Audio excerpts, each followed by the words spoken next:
आज मैं क्लास 6 के बच्चों को एक चैप्टर व्याकरण में जो इससे पहले पढ़ा दिया है मैंने उसको पढ़ा रहा हूँ, जिस चैप्टर का नाम है कारक। कारक क्या है? तो कारक संज्ञा, कारक जो है वह एक संज्ञा का विकारक तत्व है। इसके कारक के बदलने, संज्ञा के बदलने से, सर्वनाम के बदलने से कारक की विभक्ति बदल जाती है, और वह विभक्ति इसलिए बदल जाती है ताकि बच्चों को अर्थ स्पष्ट रूप से बताया जा सके। कारक का काम क्या है कि वह वाक्य में प्रयुक्त होकर अर्थ को स्पष्ट करता है। इस तरह से उसकी परिभाषा में हम लिख सकते हैं कि वह शब्द जो संज्ञा या सर्वनाम के साथ क्रिया के संबंधों को स्पष्ट करता है उसको हम कारक कहते हैं। यह कारक आपके चैप्टर में यहाँ दिखाई दे रहा है। इसका पेज नंबर भी आपको दिखाई दे रहा है, 90 है। अब इस चैप्टर को आप अपने किताब से देख करके पढ़ेंगे। बाकी चीज़ को बताने के लिए मैंने कॉपी पर बताया है कि कारक क्या है, उसका वह क्या, कितना, क्या, किस महत्व का है, उसका क्या महत्व है हिंदी में, उसका क्या महत्व है भाषा में।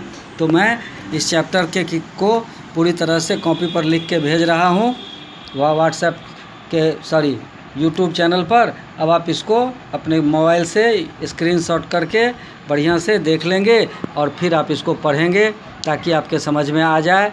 कारक के 8 भेद होते हैं: कर्ता, कर्म, करण, संप्रदान, अपादान, संबंध, अधिकरण, संबोधन। ये सभी कर्ता किसे कहते हैं? तो जो काम करता है, जो काम वाक्य में काम करने वाला होता है उसे कर्ता कहते हैं। कर्म किसको कहते हैं? जिस पर काम का फल पड़े उसको कर्म कहते हैं। करण किसे कहते हैं? तो करण उस साधन, जिस साधन से कर्ता उपयोग करता है, काम करता है, उसको करण कहते हैं।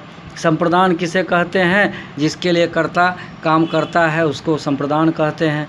अपादान किसे कहते हैं? जिससे किसी पदार्थ, वस्तु, संज्ञा के अलग होने का बोध होता है। उसके बाद संबंध किसे कहते हैं? जो वाक्य में संज्ञा या सर्वनाम का संबंध दूसरे उसी वाक्य में संज्ञा या सर्वनाम के साथ व्यक्त करता है उसको संबंध कहते हैं। अधिकरण क्रिया का समय, स्थान, आधार बताने वाले को अधिकरण कहते हैं। और उसी वाक्य में, किसी वाक्य में किसी को बुलाने के लिए जिस शब्द का प्रयोग करते हैं, किसी को सचेत करने के लिए जिस शब्द का प्रयोग करते हैं उसको हम संबोधन कहते हैं। अब इस कारक चैप्टर में एक प्रश्न उठता है जिसके परसर्ग या जिसके दोनों चिन्ह दोनों के बराबर होते हैं, जैसे करण कारक और अपादान कारक। इस दोनों के चिन्ह एक से होते हैं, दोनों के लिए से परसर्ग का उपयोग किया जाता है।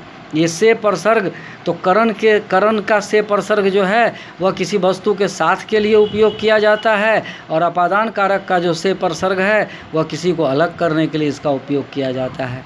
इस तरह से अब आप कारक चैप्टर को पढ़ेंगे और उसके बाद किताब में जो अभ्यास कार्य है उसको बनाने का प्रयास करेंगे। अगले दिन मैं आपको इस चैप्टर के अभ्यास कार्य को बताऊंगा।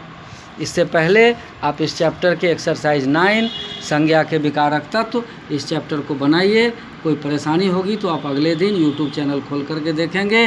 इसके बाद मैं आपको उस समय बता दूंगा।